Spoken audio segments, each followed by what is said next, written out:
Саламатсызбы урматтуу көрүүчү, эфирде Жогорку Кеңештин ишмердүүлүгүн чагылдырган парламент берүүсү. Аны менен тааныштырып, студияда кызматта Руслан Калматов. Жайдын алгачкы айынын биринчи аптасында парламентте эмне окуялар жүз берди? Депутаттар кандай мыйзам долбоорлорун кабыл алышты? Айылда айтып беребиз. Алгач анонс менен таанышып алыңыз. Соттуулугу жоюлган же кылмыштын мөөнөтү өтүп кеткенине байланыштуу жазадан кутулгандар эми жогорку мамлекеттик кызматка бара алышпайт. Бул багыттагы мыйзам долбоору биринчи окуудан өттү. Машина менен кетип баратып бирөөнү коюп кетти. Бул атайын кылмыш эмеспи? Үй бүлөлүк зордук зомбулук жасоого шектүүлөр 14 суткага чейин камакка алынып, электрондук билериктер аркылуу көзөмөлдөнөт. Качан биз айымдарды коргойбуз, качан аялдарды коргойбуз, качан балдарыбызды коргойбуз. Парламент жетекчисин суктандырган Корея котормочусу Чой Минг Янг. Калпак мага абдан жакты.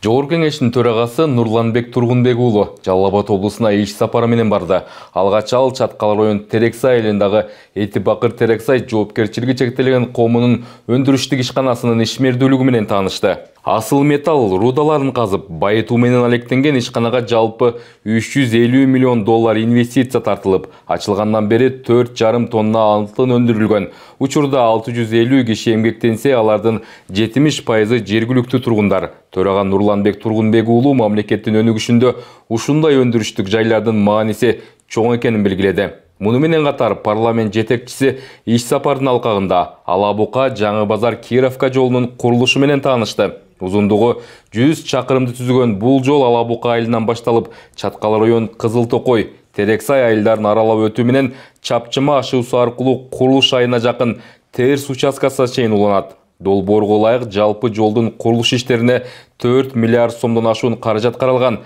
Бүгүнкү күнгө чейин 48 чакырымына асфальт төшөлүп, калган бөлүгү жыл аягына чейин бүткөрүлөрү пландалууда. Жолду көрүп чыгып, жергиликтүү тургундар менен жолугушкан төрага мамлекет тарабынан борбордон алыс жайгашкан табияты катал аймактарга өзгөчө көңүл бурулуп жатканын билдирди. 4 миллиард сомдон ашык.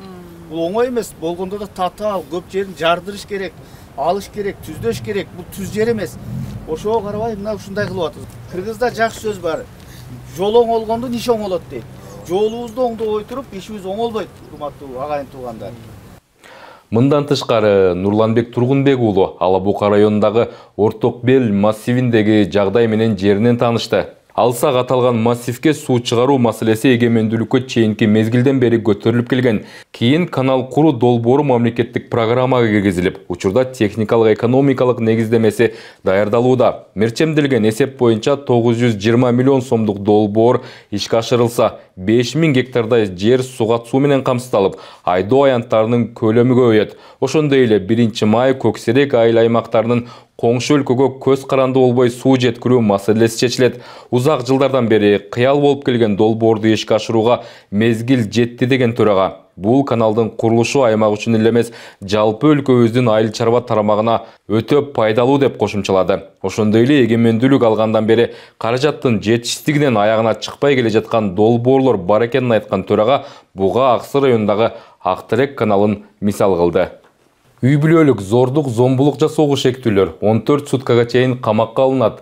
Министрлер кабинети тарабынан сунушталып жаткан жаңы мыйзам долбоорунда зөөкүрлүккө айыпталып жаткандардын жүрүм турумун электрондук билерик менен көзөмөлдөө жагы каралууда. Мындай кадам менен коомчулуктун үрөйүн учурган үй бүлөлүк зомбулук фактылары тыйылабы? Кененирээк кийинки сюжетте сөз болот. Үстүбүздөгү жылдын 3 айында эле 5000ге жакын үй бүлөлүк зомбулук фактысы катталган. Ички иштер министрлиги бул өткөн жылга салыштырмалуу 28%га көптүгүн ырастады. Талкуу учурунда эл өкүлдөрү соңку учурда коомчулуктун үрөйүн учурган трагедиялуу окуялар боюнча сөз кылып, алдын алуу чараларын күчөтүү талаптарын коюшту. Өкүнүчтүү да ата-энелерин чыркыраганы, ошол эле балдар калып калды, жетим балдар калды да эми. Атасы мына түрмөдө отурат эми, апасы ушинтип өлүп калды эми. А балдарыбыз байкуштар калып калды да. Качан биз айымдарды коргойбуз, качан аялдарды коргойбуз, качан балдарыбызды коргойбуз. Эч эле мына токтобой атат да ушу зордук зомбулук. Себеби бизде алдын ала вообще профилактика иштер жок болуп атат. Таптакыр жок. Кыргызстанда зордук зомбулукка каршы күрөшүү үчүн жетиштүү мыйзамдар жазылган, бирок алардын аткарылышында маселе бар дейт депутат. Буга чейинки мыйзамдарда баягы ошол астын алып ушул нерсени болуп турбай коюуга бир күчөтүлгөн деле муңузда деле мыйзам бар болчу да. Ошол эми жетишсиз болуп турса, мыйзамдарды күчөтсөңүздөр деген баягы сунуштарыбызды айттык да. Мындан ары үй бүлөлүк зордук зомбулук жасаган жарандардын жүрүм-туруму электрондук билериктер жана мобилдик тиркемелер аркылуу көзөмөлдөнөт. Сунушталып жаткан мыйзам долбоорунда шектүү 14 суткага чейин эркинен ажыратылары каралган. Мисалы бир чечим бул кайтаруу ордерин жазып берет. Ал ордердин негизги максаты ошол үй бүлөлүк зомбулуктун жертвасына кандайдыр бир коргоо чаралары да. Ага жакында бир помещенияда бир үйдө убактылуу мөөнөттө чогуу жашабоо мисалы. Бүгүнкү күндө ал ошол кагаз түрүндө, ордер түрүндө берилет. Анан ошол ордердин аткарылышы бир гана участковый милициялардын көзөмөлүнө түшөт экен. Ал биздин пикирибиз боюнча толук камдуу ошол аткарылышы көзөмөлү жок бүгүнкү күндө. Ошондуктан биз кошумча чара киргизип атабыз. Кошумча чаранын максаты бул электрондук байкоо. Өзгөчө мыкаачылык менен кылмыш жасаган шектүүлөргө катаал жаза колдонуу кажет. Ошондо гана өлүм менен аяктаган окуяларды азайтууга мүмкүн. Айзада болбоду эле. Насадан муунту өлтүрүп, өзүн өлтүрүп салганчы, ошондой сыяктуу окуялар кайталанбаш үчүн биз колубуздан келген аракет. Бул үй бүлөлүк эле зомбулукка эмес да. Жалаң эле баягы үй бүлөлүк зомбулукка эмес, бул жарандардын дагы немесине кирсе жакшы болот эле да. Айтып атам го, мен силерге азыр мына жөнөкөй пример менен көрсөтүп бердим. Мен бир эле мындайча айтканда тентек бала бир килеген үй бүлөнү жашатпай атат да. Күнүгө коркунучта турушат. Эмне болуп кетет, кандай болуп кетет, анын оюна дагы эмне келип кетет деп. Жыйынтыгында комитет мүчөлөрү үй бүлөлүк зомбулуктан сактоо жана коргоо жөнүндө мыйзам долбоорун биринчи окууда колдоп берди.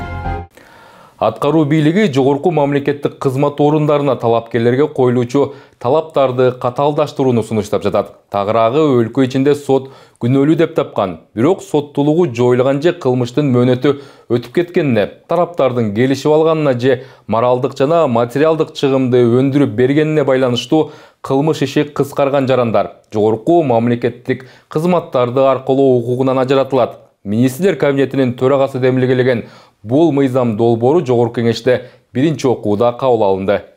Мыйзам долбоорунун концепциясы жана анын максаты тууралуу УКМКнын төрагасынын орун басары Тимур Шабданбеков баяндама жасады. Анын ырастоосунда сунушталган мыйзамдагы өзгөртүүлөр төмөнкү кызматтарга тийиштүү болот. Кыргыз Республикасынын президенти, жогорку кеңештин депутаты, министрлер кабинетинин төрагасы же мүчөсү, Борбордук шайлоо комиссиясынын төрагасы же мүчөсү, Улуттук банктын төрагасы же төраганын орун басары, эсептөө палатасынын аудитору. Жогоруда тизмектелген кызмат орундарына мурда соттолгондор, деги эле соттуулугу барлар, ошондой эле кылмыш иштери актоого жатпаган негиздер менен токтотулган жарандар жана акталгандар иштөө укугунан ажыратылары көрсөтүлгөн. Соттуулугу жоюлгандыгына же алып салынгандыгына карабастан, мамлекеттик жана муниципалдык кызматтын кызыкчылыгына каршы коррупциялык жана башка кылмыштарды жасагандыгы үчүн соттуулугу бар. Ага карата аталган кылмыштар боюнча кылмыш иши реабилитацияланмаган негиздер боюнча кыскартылган жарандар. Аткаруу бийлиги бул демилгени мамлекеттик органдарга болгон ишенимди бекемдөө жана саясий адептүүлүк стандарттарды жогорулатууга багытталганын билдирет. Максаты жогорку мамлекеттик кызматчылардын кынтыксыз беделин калыптандыруу. Ошону менен бирге жарандардын мамлекеттик бийлик органдарына болгон ишенимин жогорулатуу болуп саналат. Талкууда депутат Жаныбек Кыдыкбаев мыйзам долбоорун сынга алып, анын терс кесепеттери болушу мүмкүн экенин белгиледи. Айтымында бул мыйзам жөнөкөй жол кырсыгына байланыштуу айыпталып, реалдуу абак мөөнөт эмес, айып пул төлөгөн жарандардын жогорку кеңештин депутаттыгына талапкер болуу укугун чектейт. Анан бүгүнкү күндө жанагындай жол кырсыгынан же болбосо ар кандай бир кырсык менен соттолуп чыккандар эртең биздин жогорку кеңешке же болбосо жогорку бийлик орундарга келе албай калат деген бир пункттар бар экен. Бул боюнча кандай болот? Кандидат боюнча иш козголуп, жоопко тартылып, анан соттун чечими чыкса, күнөөлүү деп. Бул уже кандидат катары каралбайт. Жогорку кеңештин депутаты Исқақ Масалиевдин пикиринде атайылап жасалган эмес, этиятсыздыктан кетирилген соттун чечими жок, бирок козголгон кылмыш иштери бар болгондорго жана жалпыга бирдей чектөө коюлууда. Бул аракет айрым жалган жалаа менен камалып кеткен прогрессивдүү жаштардын келечегине жол жабат. Андыктан ал мындай көрүнүштү мыйзамга жатпаган ыкма деп эсептеп, соттолгондорго коюлган чектөөлөрдө кылмыш түрлөрү боюнча градация барбы деген суроо узатты. Кайсы кылмыштар боюнча градация барбы жокпу? Мисалы үчүн автоавария менен болгон кандай болот? Машина менен кетип баратып бирөөнү коюп кетип, бул атайын кылмыш эмес да? Ну, если преступление совершается по неосторожности, если есть решение суда, что кандидат, скажем так, привлечен, и есть решение суда, что он виновен, это получается не реабилитирующее основание. А сколько молодых людей сейчас сидят, которые по чему-то наговору возбуждены уголовные дела. Завтра за примирением станут или срока давности, или еще каким-то прекратят. Это не реабилитирующий будет. И мы им дорогу закрываем везде. 3 министры, депутаты парламента и легализовывали имущество. Теперь к ним можно задать вопрос, откуда ты взял имущество. Он покажет декларацию, дело будет прекращено, но теперь он не сможет стать ни депутатом, ни членом Кабмина, ни членом ЦК, аудитором счетной палаты и так далее. Либо, если дело в суде прекращается, то же самое, только по реабилитирующему основанию. Если не реабилитирующее основание, все, качество кандидата не рассматривается. Демилгечилер мамлекетти башкарууга таза, адилеттүү, кызматтык абалын кыянаттык менен пайдаланбаган, коррупцияга тиешеси жок адамдар келишин эп көрүүдө. Талашып тартышуудан соң Жогорку кеңеш айрым мыйзам актыларына өзгөртүүлөрдү киргизүү жөнүндөгү конституциялык мыйзам долбоорун биринчи окууда жактырды. Жогорку кеңеш 4-июндагы жыйында жер кодексинин макулдашылган вариантын кабыл алды. Бул документте президент каршы пикир менен артка кайтаргандан кийин макулдашуу тобу кайрадан иштелип чыгып, тармактык комитет жактырган болчу. Жаңыланган жер кодексинде дагы кандай өзгөртүү толуктоолор киргизилди? Жеке менчик ээлеринин пикирлери эске алындыбы? Алдыдагы материалда токтолобуз. Жер кодексинин макулдашылган варианты агрардык саясат, суу ресурстары, экология жана регионалдык өнүктүрүү боюнча комитетинин отурумунда каралды. Жогорку кеңештин депутаттарынан жана тийиштүү мамлекеттик органдардан түзүлгөн 2 жумушчу топ корутундуларын жарыялашты. Талашып тартышуудан кийин элибиздин пайдасы үчүн бир баарыбыз пикирге келип кол коюп бердик. Жогорку кеңеште 2025 жылдын 13 февралында кабыл алынган жер кодекси президенттин каршы пикири менен артка кайтарылган болчу. Анда баш мыйзамга дал келбеген бир нече учурларды карап чыгуу жагы белгиленген. Жумушчу топтун мүчөсү депутат Жалалидин Нурбаев өзгөртүүдө жер пайдалангандардын кызыкчылыгы корголгонун белгилейт. Айыл жерлеринде, шаарлардын четинде кээ бир үй бөлөлөрдө үйүнүн жердин тилкеси же кызыл сызыкка чыкпаса, же 10 жылдан бери колдонуп келсе, мисалы жашылдандырып же башка болуп, ким жашаган ошол жерде жашаган үй бүлөнүн өзүнө ылайыкташтырып, же конкурстар же аукцион аркылуу, же болбосо ошол жердеги комиссия чечсин деп калтырылды. Самое главное, не оговариваться, ни компенсация, ничего будет. Буга чейин жер кодексине байланыштуу бир катар нааразычылык акциялар өткөн. Алар жаңы документте менчикке болгон кол тийбестик сакталышы керектигин билдиришкен. Анткени жер участогунун менчик ээсинин өлчөмүнө жараша компенсация алуу укугу чектелген айтылган. Жумушчу топтун төрагасы эл өкүлү Балбак Төлөбаев макулдашылган вариантта тараптардын пикирлери эске алынганын билдирет. Коммерциялык баа, элдер ошого каршы чыгышпады эле, жанакы макулдашылган баа деп жазып коюшкан да. Или доверительный баа эле эсимде жок. Бирок ошонун баа жерди алып аткандар. Биз ошону кайра коммерциялык баа менен, базар баасы менен деген сөздү кайра киргиздик. Президент дагы возражение кылган. Кыргызстанда жер кодекси 1999 жылы кабыл алынган. Андан бери ага 61 ирет өзгөртүү киргизилген. Министрлер кабинети буга карабай документ эскирип, талапка жооп бербей калганын белгилеп, аны толук жаңы редакцияда кабыл алууну сунуштаган. Кодексте муниципалдык менчиктеги жер участоктарын мамлекеттик пайдалануучуга мөөнөтсүз пайдаланууга берүү жана өткөрүп берүү тартиби боюнча жагдайлар да каралды. Ликвидация болгондо мамлекеттик же болбосо муниципалдык ишканалар ошонун оокаттарынын баары жери менен кошо мамлекетке өтүп кетет.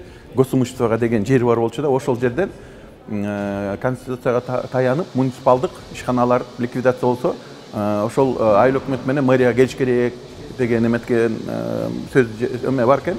негизгиси ошол болду. Ушул жылдын 17 апрелинде түзүлүп, макулдашуу тобу тарабынан иштелип чыккан жер кодексинин макулдашылган варианты тармактык комитет тарабынан жактырылып, жогорку кеңештин кароосуна жиберилди.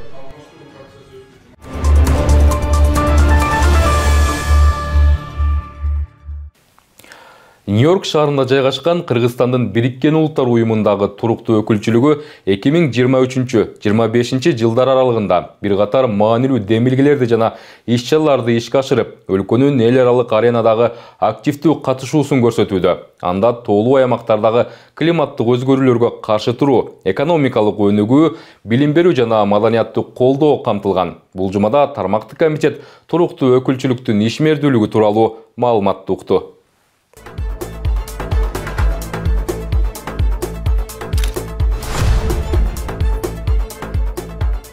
Жогорку кеңештин эл аралык иштер, коргоо, коопсуздук жана миграция боюнча комитети Кыргыз Республикасынын Бириккен Улуттар уюмундагы туруктуу өкүлчүлүгүнүн 2023-25 жылдардагы ишмердүүлүгү тууралуу маалыматын укту. Жасалган иштер, алдыдагы иш пландар тууралуу туруктуу өкүлү Аида Касымалиева тааныштырды. Кыргызстандын өзүнүн приоритеттери бар. Бул коопсуздук, тышкы саясат, анын ичинде климатка биз абдан чоң көңүл бурабыз. Тоолор биздин эң негизги күн тартибибиз. Ошол 3 жыл аралыгында 3 резолюция кабыл алынды. Кыргызстандын өкүлчүлүгү Бириккен Улуттар уюмунун Нью-Йорк шаарындагы мүчө мамлекеттерине тоолуу аймактарды өнүктүрүү боюнча 5 жылдык аракеттер концепциясын сунуштаган. Мындай демилге тоолуу аймактардагы климаттык өзгөрүүлөргө каршы туруу, экономикалык өнүгүү, билим берүү, маданияттык колдоо, ошондой эле эл аралык кызматташтыкты кеңейтүү максатында иштелип чыккан. Анын алкагында дагы абдан көп иштер жүргүзүлөт. Биз ошол тоолуу өлкөлөрдү Бириккен Улуттар уюмунун алкагында бүт башын бириктирип, достук тобун түзүп, биз жетектейбиз аны. Кыргызстандын тынчтыкты жана коопсуздукту бекемдөө, алдын алуу дипломатиясы жана өнүгүп келе жаткан өлкөлөрдүн айрыкча тоолуу жана чакан арал мамлекеттеринин кызыкчылыктарын коргоо боюнча приоритеттери дагы белгиленди. Өзү да айтып кетти, ал жерде мурдагыдай болбой калды дейт. Ошол каражаттар дагы аябай кыскарып, финансирование да болбой атат дейт. Мурдагындай иш болбошу мүмкүн деп атат. Анысын деле биз эми түшүнөбүз. Ушул дүнү жүзүндө азыр болуп аткан окуялардан, анан жалпысынан эле ООН өзүнүн да күчүн жоготуп баратат. Эмне дегенде мына канча мамлекеттерде согуш болуп атат, ошого эч кандай бөгөт коюп, ошолорду болсо баягы тынчтыкка алып келе албай атат да. Ал эми бул эми ошол жалпы ООНдун иши боюнча да, мына Аида Касымалиева иши боюнча мен ошол угуп көрүп аябай канааттандым. Жакынкы убактагы негизги милдет Бириккен Улуттар уюмунун башкы ассамблеясынын юбилейлик 80-сессиясынын жогорку деңгээлдеги жумалыгына мамлекет башчынын катышуусун уюштуруу, ошондой эле Бириккен Улуттар уюмунун коопсуздук кеңешинин туруктуу эмес мүчөлүгүнө биздин өлкөнүн талапкерлигин ишке ашыруу каралууда. 2022 жылдан баштап президентибиз жогорку деңгээлдеги жумалыкка 3 жолу катышып келди. Бир дагы жумалыкты калтырбайт. Ал эң негизги аянтча саясий жактан бардык президенттер менен жолугушууга мүмкүнчүлүк ачылат. Кыргызстандын приоритетин элге дүйнөгө тааныштырууга, дебаттарга катышып келет. Быйыл дагы мына Бириккен Улуттар уюмуна 80 жыл, быйыл юбилейлик сессиясына дагы катышууга биз катыштырууга даярдыктарды көрүп атабыз. Андан тышкары 3 жылдын аралыгында 3 резолюция кабыл алды. Резолюция бул абдан чоң нерсе. Аны 110 өлкөдөн 193 өлкө болсо, ошонун баары колдоду дегенди түшүндүрөт. Бул баары климатка, баары биздин жаратылыш ресурстарына байланыштуу. Эң негизги максат биздин Кыргызстандын имиджин көтөрүү, Кыргызстанда болуп жаткан жетишкендиктерди жеткизүү жана эң башкы максат эми Бириккен Улуттар уюму дүйнөдөгү тынчтыкты сактоого, коопсуздукту сактоого арналат. Анан ошол жакта биз эмне кылып атабыз деп өзүбүздүн салымыбызды кошуу да. Дүйнөдө болуп жаткан окуя, айрым кризистик жагдайлардан улам бир катар долбоорлорду каржылоого бөлүнгөн каражаттын көлөмү кыскартылмакчы. Бирок ошого карабастан Кыргыз өкүлчүлүгүнүн жасаган иштери алгылыктуу натыйжа берүүдө. Депутаттар Кыргызстандын Бириккен Улуттар уюмундагы туруктуу өкүлү Аида Касымалиева активдүү иш алып барып жатканын белгилешти. 79 ушул сессиясында биздин тоолуу аймактар боюнча биздин мамлекет өзгөчө инициатор болуп ушул сунушталган сунуштар мага өзгөчө жакты деп айтсам болот. Улуттук атайын ушул жол картасы түзүлүп сунушталыптыр. Ушул боюнча кеңири айтып өтүңүз дегенде, өзгөчө ушул жашыл энергетика боюнча, анан жашыл мурас боюнча, ошондой эле дагы көптөгөн бир сунуштарды бердик деди. Негизинен жакшы сунуштар, өзгөчө колдойбуз. Эл өкүлдөрү Бириккен Улуттар Уюмунун аянтчасында улуттук кызыкчылыктарды коргоо, гендердик теңчиликти камсыздоо, аялдардын укуктарын жана мүмкүнчүлүктөрүн кеңейтүү жаатындагы сунуштарды беришти. Жыйынтыгында маалымат эске алынды. Кыргызстанда соңку учурда интернетте шылуундук кылган, телефон чалып алдангандар, кибер кылмыштуулук көбөйгөнү айтылып жатат. Тиешелүү мамлекеттик органдар, банктар, интернет колдонуучулар, жарандар сак болушу керек деген шектүү шилтемелерди ачпай, күмөндүү телефон чалууларга ишенбөө зарылдыгын эскертип келет. Ага карабай шылуундардан жапа чеккендер көбөйүп жатат. Бул көйгөйдү чечүү максатында Жогорку Кеңештин депутаттары тарабынан мыйзам долбоору сунушталды. Жаңы документ жарандарды финансылык алдамчылыктан коргоо деңгээлин жогорулатуу, ошондой эле кредиттик бюролор менен финансылык уюмдардын ортосунда кредиттик маалыматтарды алмашуудагы тиешелүү мыйзамдык коллизияларды жоюу максатында иштелип чыккан. Жасалма интеллект аркылуу документтерди жасап же жоголгон паспорттарды пайдаланып, башка бирөөнүн атынан насыя алган учурлар арбыда. Укук коргоо органдары мындай кылмыштардан жабыркагандар күн санап көбөйүп жатканын кулак кагыш кылып келишет. Мындан улам эл өкүлдөрү тарабынан мыйзам долбоору иштелип чыкты. Ар бир жаран эгер кааласа банкка же насыялык бюрого жазуу жүзүндө же онлайн кайрылып өзүнүн атынан насыя алууга бөгөт кое алат. Мындан ары алдамчы же үчүнчү жак мыйзамсыз жол менен насыя ала албайт. Аталган мыйзам долбоору кабыл алынса, жарандардын жеке маалыматтарына көзөмөл күчөтүлүп, насыя келишимин түзүүдө да эрежелер өзгөрөт. Мындай кылмыштарга айрыкча жаштар аралашып жатканы эл өкүлдөрүнүн тынчсыздануусун жаратууда. Андыктан аларга багыт берип, каражат табуунун туура жолдорун үйрөтүү зарыл. Урматтуу Улуттук банктын өкүлдөрү, сиздерге дагы ушундай биздин кибер коопсуздукта бүгүнкү күндө жарандарыбыздын өзгөчө жаштардын аралашканы өкүнүчтүү болуп атат. Банк карточкаларын ачып коюшуп, аны даркнеттен 2-3 миң сомго сатышып, аны деген аягында деген укук коргоо органдары иш козгогондо деген ошол биздин жарандар камалып кетип атат.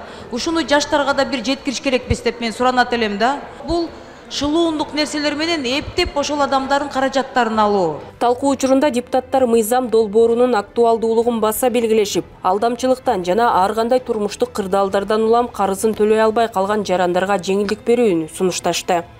Мыйзамыбызды мен колдойм. Анан дагы бир суроо, Улуттук банктын орун басары Бектур мырза келип калыпсыз, сизге мындай сунуш катары. Сиз баарыбызга маалым билесиз, Баткен Ковалаган окуясында көптөгөн ишкерлерибиз жабыр тарткан. Андан бери 2 жыл өтүп кетти, 3 жыл. Бирок көбү дагы эле ошол жана билесиз, өкмөттөн токтом чыккан пайыздарын токтотуу боюнча бирок дагы эле ушу чечилбей атыптыр да. Ушу боюнча көзөмөл алып койсоңуз, биз эми чечим кабыл алганбыз да. Жыйынтыгында аталган мыйзам долбоору биринчи окууда колдоо тапты.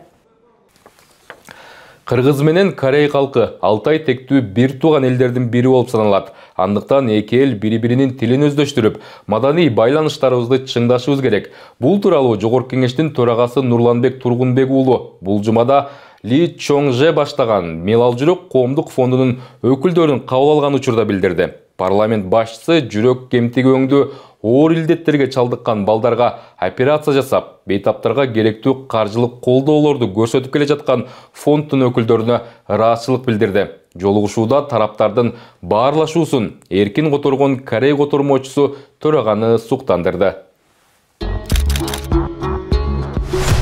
Жогорку Кеңештин төрагасы Нурланбек Тургунбек уулу Кореялык Мелал жүрөк коомдук фондунун өкүлдөрүн кабыл алды. Аталган фонд соңку 15 жылдан бери жүрөк илдети менен жабыркаган кыргызстандык балдарга операция жасап, алардын толук сакайып кетишине жардам берип келет. Жолугушууда тараптардын баарлашуусун чеберчилик менен кыргыз тилине которгон котормочу Чой Мин Киянга парламент башчысы жогору баасын берди. Абакка барып, тиги жерден операция жасаганга алар жардам беришиптир. Келтиремин. Биздин кыргыз эли корей тилин абдан оңой үйрөнөт. Биздин котормочу дагы кыргыз тилин абдан тез үйрөнгөн ошондой. 통역을 하고 있는 저도 보면 kirgiz말을 잘하고 있습니다. Ошо адамзаттын жашоосуна экинчи өмүрдүн улап жашашына көмөкчү болуп, себепчи болуп аткан сиздерге чоң рахмат айтам. Колуңуздар дарт көрбөсүн. Корея дарыгерлери дайым ден соолукта болсун. Теги кореялык Чой Мин Киянг аталган фонддун Кыргызстандагы координатору жакын 10 жылдан бери биздин өлкөдө туруктуу жашайт. Төрага менен болгон жолугушууда ал тараптардын пикир алышуусун кыргыз-корей тилине эркин которуп берди. Алардын деңгээлиги жогору болуу үчүн биздин ишибиз болсо аракет кыламын. Анын кыргыз тилин үйрөнүүгө болгон кызыгуусуна кыргыз элинин меймандостугу себеп болгонун билдирет. Мындан тышкары Чой Мин Киянг эки тилдин окшош жактары бардыгын байкаган. Бизде дагы жардамчы эптештер бар да. Орус тилинде болбогон, англис тилинде дагы болбогон сөздөр дагы бар да. Сөз айкаштары дагы башка экен. Эгерде калжаң-кулжаң эткен ушундай сөзчү корей тилинде гындыл-гындыл деп айтып атат да. Майпаң этти деген сөзү дагы ыңгым-ыңгым. Жол өңгүл-дөңгүл дегенде жол ултуң-бултуң. Ушундай сөздөр абдан көп экен. Бул абдан кызыктуу. Эне тилде эркин сүйлөп кыргызча түш жоруган корей жараны Кыргызстандагы жогорку окуу жайлардын биринде магистратураны аяктаган. Учурда Манас эпосуна кызыгуусун артып, аны окуп чыгуу менен бирге аспирантурага тапшыруу ниети бардыгын билдирет. 2 жыл окуп, андан кийин магистратура Арабаеванын мен 2,5 жыл бою окуп бүтүрдүм. Кореяда болбогон кадасалты кыргыз тилинде, кыргыз элдерде бар да. Түндүк башка, түштүк дагы башка. Кореецтерге мен айтып жатам, тилди гана окуганга болбойт. Маданият андан көбүрөөк маанилүү экен деп мен айтып жатам. Чой Мин Киянг эңбектенген Мелал жүрөк коомдук фонду Кыргызстанда эле 452 балага операция жасап, дүйнөнүн 25 өлкөсүндө иш алып барат. Жаш наристелердин өмүрүн сактоо менен бирге Кыргыз-Корей достугун чыңдоого салым кошуп келе жаткан каарманыбыз жакынкы жылдары Кыргызстандан кетүүнү каалабайт. Баш кийимдерди мен издесем, калпак мага абдан жакты. Кие баштагандан кийин элдери бул сен кыргызга окшойт депчи, окшош экен. Макул, окей, боло берсин, мага жагат. Эң биринчи максат деген кыргыз балдардын ичинен 15ге чейин балдарга жүрөк операциясы үчүн жардам берип атам да. Ушул кыргыз элдердин балдардын ичинен жакшы ойнобой эле, жакшы окубай турган оорулуу балдары эч ким жок болгонго чейин мен аракеттенем. Чет жакка чыкса да Кыргызстандын аккар баскан бийик тоолору, ажайып кооз жаратылышы жана элинин меймандостугу аны дайыма өзүнө тартып турат. Ошондуктан анын кыргыз жерине болгон сый урматы чексиз. Кыргызча ырларды дагы үйрөндүңүзбү? Үйрөнгүм келет. Үйрөнүп атасызбы? Үйрөнгүм келет.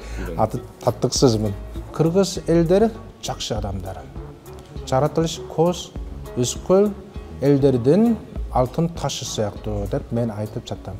Бирок жаратылыш коозга караганда кыргыз элдердин жүрөгү кооз деп мен айтып жатам. Дагы Орто Азиядагы 5 өкмөттөрдүн ичинен корейстер менен абдан жакын элдер кыргыз элдер. Мекенчил депутаттык тобунун жетекчиси Кундузбек Сулайманов Сокулук район Жаңы Жер жана Токтогул район Сарыгамыш айылынын тургундары менен жолугушту. Анда 1992 жылдын 29 сентябрында чыккан Жалал Абад облусунун Токтогул район Тоолук айылынын тургундарынын көчүрүү боюнча өкмөттүн 485 токтомунун аткарылышы жөнүндө маселе каралды. Анткени 1992 жылы Токтогул район Тоолук айылында болгон жер титирүүдөн жабыр тарткан 133 адам жер тилкелери менен камсыз болбой калган. Алар Чүй облусунун Москва жана Сокулук райондоруна көчүрүлүп келинген. Мындан тышкары Жалал Абад облусунун Токтогул район Сарыгамыш айыл аймагынын жашоочуларынын кайрылуусу боюнча Кара Чийлүү Токой участогуна байланыштуу маселелер талкууланды. Жыйынга министрлер кабинетинин төрагасынын орун басары, суу ресурстары, айыл чарба жана кайра иштетүү өнөр жай министри Бакыт Төрөбаев баштаган тиешелүү мамлекеттик органдардын жетекчилери, райондук мамлекеттик администрациялардын башчылары катышып, аймактардан келген тургундардын суроолоруна жооп беришти. Өз кезегинде Кундузбек Сулайманов тиешелүү министрликтерди элдин суроо талабынын негизинде эки маселе боюнча объективдүү жана туура чечим кабыл алууга чакырды. Сиз жарым саат бою Жогорку Кеңештин аппаратынын коомчулук жана жалпыга маалымдоо каражаттары менен иштөө бөлүмү тарабынан даярдалган парламент берүүсүнө ортоктош болдуңуз. Ушул жана башка маалыматтарды биздин социалдык тармактардагы баракчаларыбыздан таанышып көрсөңүздөр да болот. Келерки жумада амандыкта көрүшөлү, саламатта туруңуз.